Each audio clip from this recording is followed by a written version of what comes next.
Salam dostlar, bu günləri belə bir insane maşınını biz enumeration ilə məşğul olacağıq. Qabaqcadan deyim, dəstə istifadə olunan texnologiyalar yalnız testi üçündür və heç bir digər maşınlarda istifadəsi icazə verilmir. Burada əsas fikir versəniz daha çox CTF yönümlü bir maşındır və Xbox'un belə bir yaxşı xüsusiyyəti də var. Yəni bu maşını enumeration etmək istəyirsənsə nələri bilməlisən. Bu çox qəşəng bir funksiyadır. Sizə deyim ki, bu maşın yəni real maşınlardan çox uzaqdır.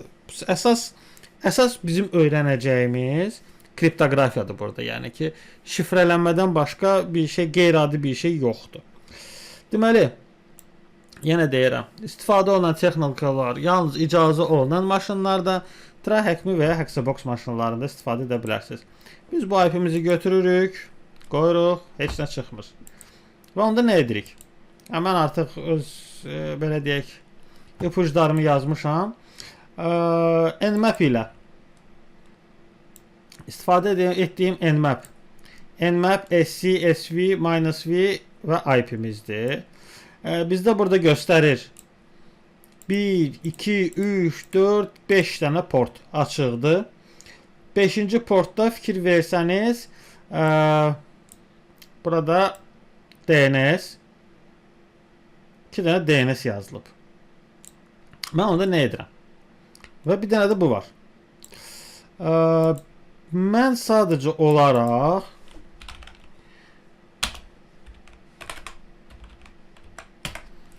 hər üçünü hostsa yazdım. Və onu yazandan sonra məndə birinci domainimdə bu website çıxdı. İkinci bizdə nədir? Super secret gedir də. Aha. İkinci website'ımız da budur.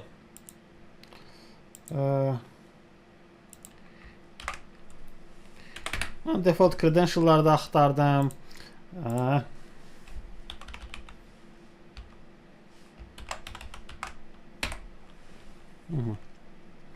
Yazan kimi sırası write-up'lar yazılır, amma o write-up'lar belə deyək, bəziləri köhnəlib, bəzilərindən istifadə olunan texnikalar köhnəlib.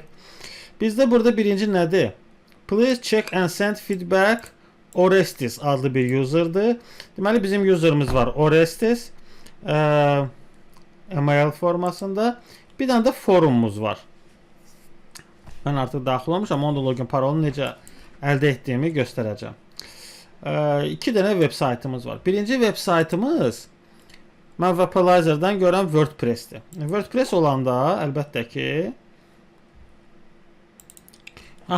bizim növbəti mərhələmiz nədir? Biz artıq bilirik ki, WordPress-dədir də bu. Biz VPScan-la həmin o maşını enumeration eləyə bilərik. Enumeration beləçinə formaladır. VPScan URL HTTPS-dir. Domainimiz enumerate up disable TLS checks. Yəni ola bilər ki, belə baxanda baxaq görək. Burada fikir versəniz we have added a security exception. Sayta girəndə, birinci dəfə girəndə siz görəcəksiniz ki, sayt SSL sertifikatı olsa da köhnədir və o qədər də secure deyil. Biz burada belə deyək, enumeration edəndən sonra hissə baxırıq nələrə. Yaşıllar onsuz da normal bir şey sayılır. Bizə lazım olan nədir? Pluginlər məsələn. Pluginlər burada göstərir ki, VP Support Plus var. Aha. Biz nə edirik onda?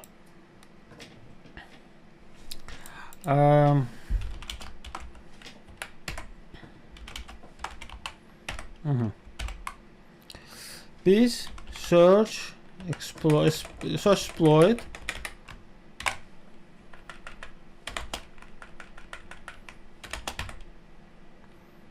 VP Support Plus-a baxırıq. Fikir versəniz 3 dənə exploit'u var. Bizim istifadə etdiyimiz budur. Bunu necə edirik? Search exploit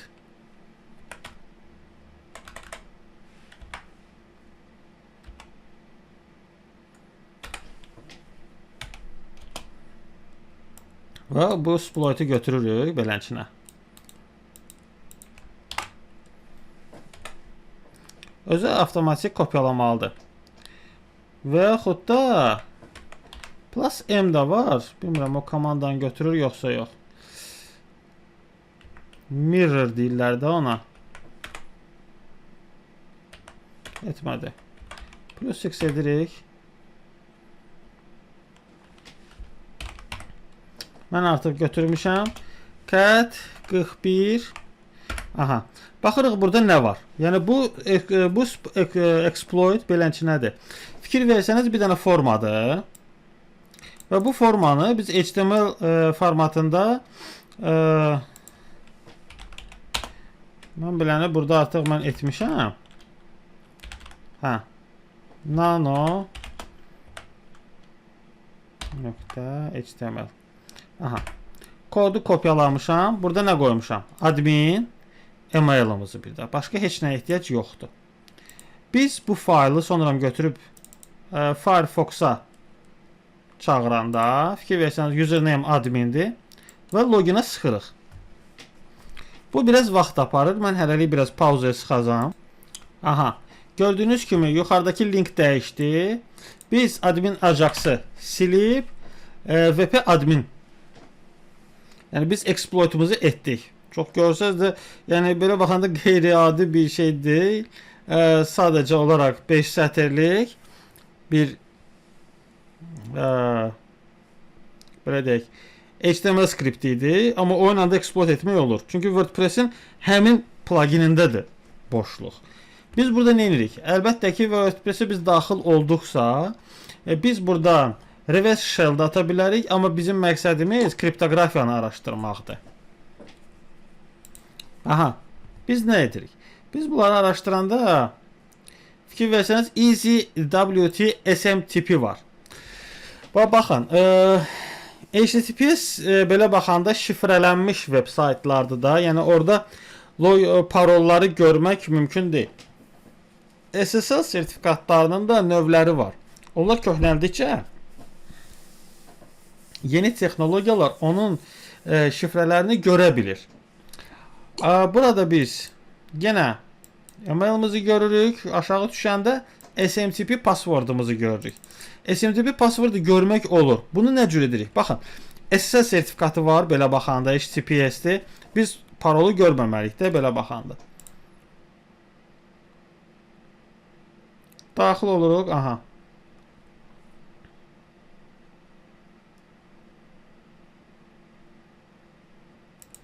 Buradadır. SMTP password.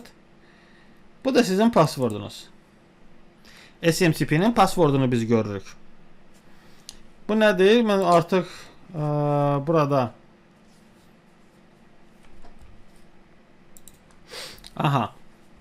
Mən artıq burada da qeyd eləmişəm bizim bu parolumuzu. SMTP'nin parolunu.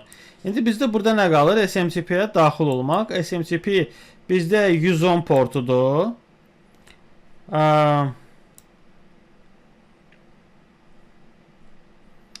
Hə, mən burada artıq daxil də olmuşam.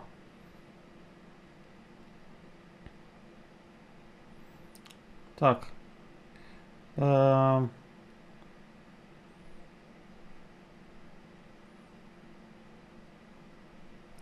Okey. Aha. Burada nə edilir? Telnet 10.10.10.7 110. Daxil olduqmu? Daxil olandan sonra user OS test edirik və parolumuzu yazırıq. Parolu yazandan sonra retur komandasını yerinə yetirə bilirik. Retur 1 yazanda bizə məlumat verir ki your new WordPress site has been successfully set up. Yəni bu var, bu buradadır. Okey, burada qeyri-adi bir şey yoxdur. Keçirik retur 2-yə. Yəni brute force eləyirik də, baxırıq görək varmı belə bir şey. Bu komandaları da bilməkdən ötürü siz artıq telnetdən istifadə qaydalarını bilməlisiniz, belə deyək. Burada retur 2 yazanda deyir ki hi, there are your credentials for our secret forum are below. Biz web saytın özünə girmişdik. Yadınızda bir dənə subdomeni var idi. Secret. Siz fikir versəniz, biz subdomain enumeration etməmişik. Yəni subdomain araşdırmadıq, axtarmadıq. Sadəcə olaraq nmap ilə üzə çıxartdıq. Bizdə burada subdomainin login və parolunu göstərdi. Biz orada daxil olduq. Aha. Bu bizim saytımız. Bu da Super Secret. Super Secretdə 3 dənə mövzu var. Fikir versəniz. KSSH Development. K-yə giririk, baxırıq, görək nə var, nə yox. Burada nəsə qeyri-adi bir mətnlərdir də, belə deyək. Belə şey yoxdur. Mən buradan VPS-kanımı hələlik bunları silirəm. Okey. Deməli, bizdə burada bu şifrədir. Bu artıq şifrələnmədir. Burada nəsə yazılıb, amma heç kəs anlamır ki, burada nə var, nə yox. Bunu nə edə bilərik? İndi mövzu buradan gedir ki, biz bunu araşdırmalıyıq, baxaq görək, harada nə tapa bilərik. Bu nədir? Fikir versəniz, secret eləyəndə 2 dənə mövzu açılır. KSSH Access. Deməli, burada bizim açarımız var. Fikir versəniz, burada 2 nöqtə, slash, nəsə belə bir şey var. Demək ki, biz bunu şifrələməliyik. Yəni, deşifrə eləməliyik. Və geri qaydanda da bu nədir? SSH Access-dir. SSH Access-də də nəsə var. Belə bir söz var, okey. İndi nə edək?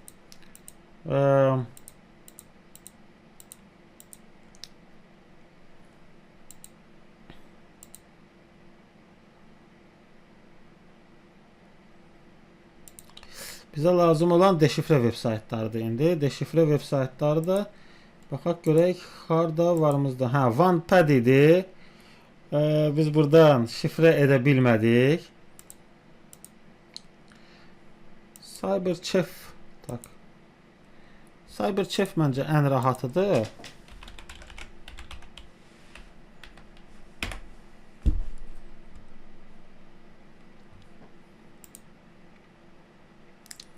Deməli,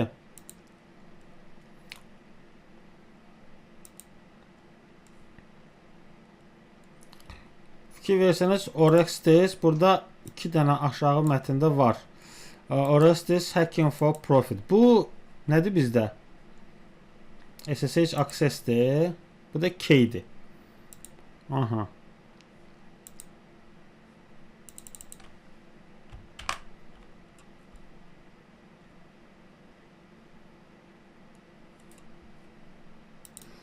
Deməli, burada problem nədir? Biraz qeyri-etik sözlərdir. Yəni, o maşını yaradanın özünün belə deyək də nə etsə də. Deməli, mən nə etdim? İlk öncə K-yə girdim. K nədir? Artıq K-dir də budur. Və digər maşını, belə deyək. Burada Vigneted kod gedir. Yəni, biri açar sözdür. Yəni, açar sözümüz bizim budur. Və bir dənə də daxil etdiyimizdir. Və bizdə burada çıxıb, şimdi nəsə ağzına gəldiyini yazıb, bizdə böyük ehtimal ki, bu lazım olacaq. Biz copy edirik. Biz bunu qoyuruq. Maşının adı nədirsə odur da, yəqin ki. Və bunu kopyalayırıq.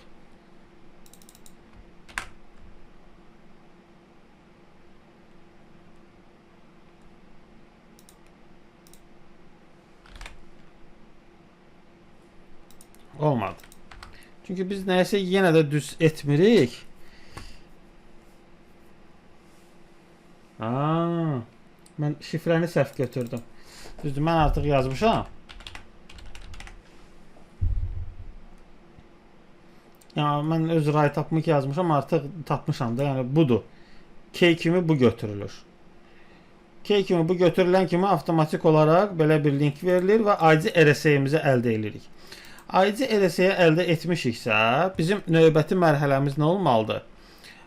Bu əldə etdiyimiz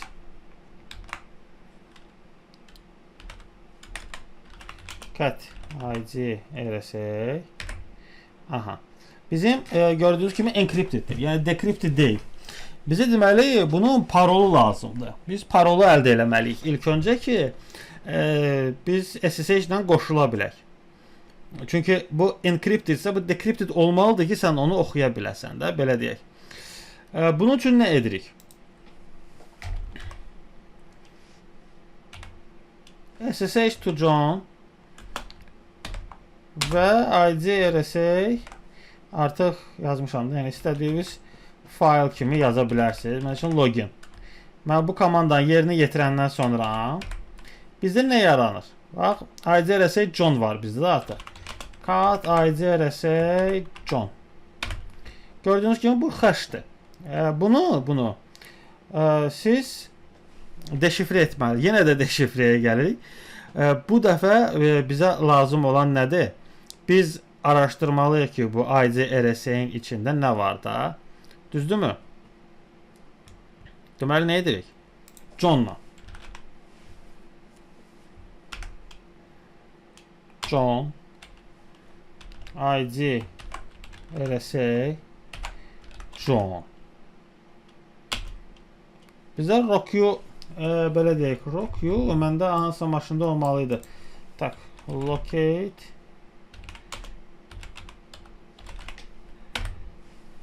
Ten maşınında biz bundan artıq istifadə eləmişik deyə. Elə bunu da götürəcəm. Okay. Enter'ə sıxırıq.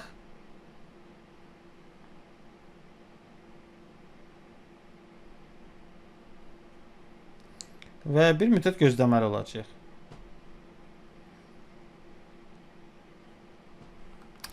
Bir dəqiqə. Mən səhv elədim. Beləçinə yazmışam, amma burada word list yazmaq lazım idi.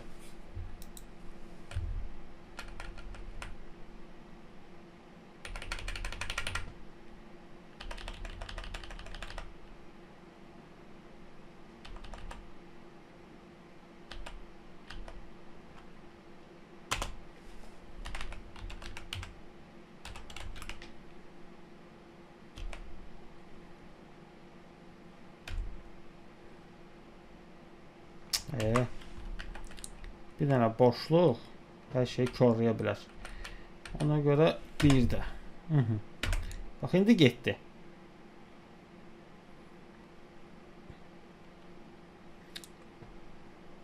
Bir dəqiqə. Tak. Roku TXT ID RSA John. Mən artıq prinsipcə onsuz da parolumu tapmışam. Bu bizdə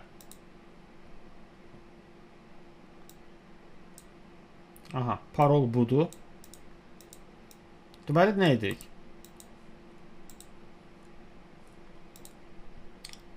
Növbəti bizim SSH ID RSA ilə qoşulmamız olacaq. -i ID RSA Orestes at 10.10.10.17 Enter. Mən kopyalamışam parolumu. Deməli, burada deyir ki permission denied. Niyə? Prinsipcə mən hər şeyi düz yazmışam. Biz burada chmod edib ID RSA John eləməliydim. Vay. Onsuz da o bursun da ID RSA John'da da yox. Bir dəqiqə. Chmod ID Chmod 600 ID RSA. Okay.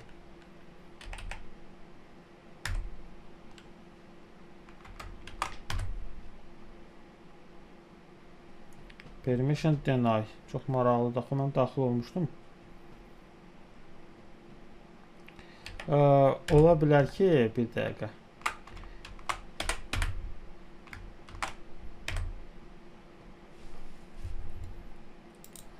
Anlamadım nə baş verdiyini, açığı Çünki eyni komandanı mən artıq bir dəfə etmişdim deyə. Bu ikincisində niyə belə oldu bilmirəm. Yenə də paralel qoydum. Yəni mən artıq eyni komandalar etmişəm. Yəni Johnla IDRS John'u. Yəni mən parolumu tapdım. SSH ilə daxil oldum və maşındayam. İndi mən maşına daxil olanda məndə burada nələr baş verir? Bu faylı mən sonra sadəcə privilege S-locate üçün istifadə eləmişdim. Nəsə alınmadı. Tak, belə eləyək. Okay. Deməli bizdə burada cat debug eləsək,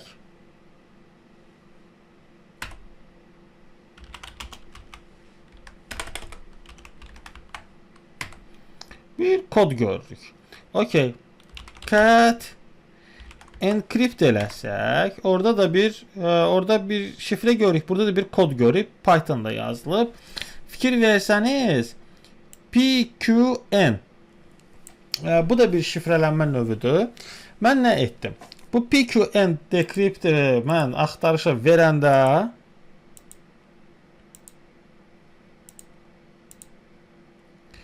bu sayt çıxdı. RSA given PQNE. Burada Python'da bir skript də var. Mən bu skripti götürdüm.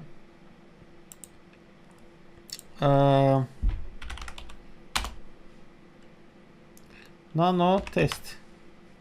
Aha. Burada nə etdim? Deməli məqsəd nədir? Burada 3 dənə. Burada cat output'da var.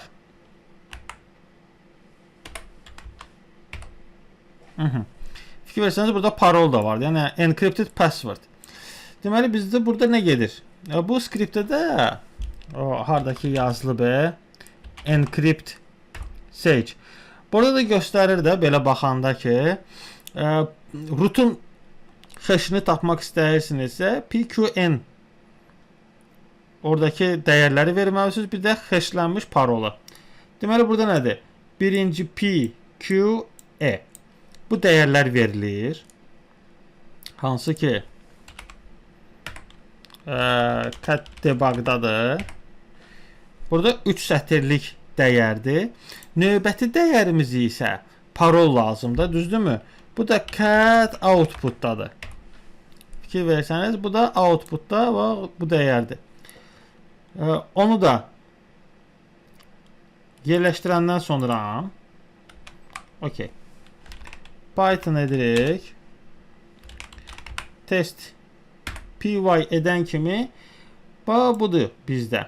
Deməli bunu götürürük. Çox qəliz və belə də asan olmayan bir şeydir.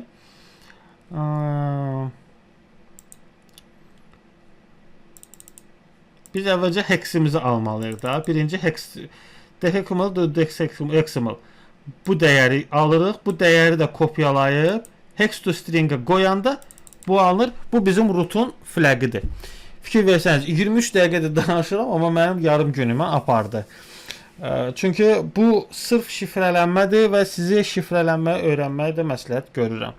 Əgər gələcəkdə kiber təhlükə üzrə mütəxəssis olacaqsınızsa və yaxud da ki CTF üzrə mütəxəssis olacaqsınızsa, şifrələnmə həmişə vacibli bir faktorlardan biridir. Faktiki olaraq 2025-ci ildə isə bu tip maşınların enumeration'ında artıq süni intellektdən də istifadə etmək olur. Bir sözlə, yenə deyirəm, istifadə olunan texnika və texnologiyalar yalnız icazə verilən maşınlarda istifadə edə bilərsiniz. Yalnız etik hackingdən, yəni try-hack me, hack-the-box kimi maşınlardan istifadə edə bilərsiniz. Ümid edirəm ki, yardımcı oldum sizə bu videoda. Bəyəndinizsə dostlarınızla paylaşın, kommentlər yazın, bölüşün. Bir sözlə hamınıza uğurlar.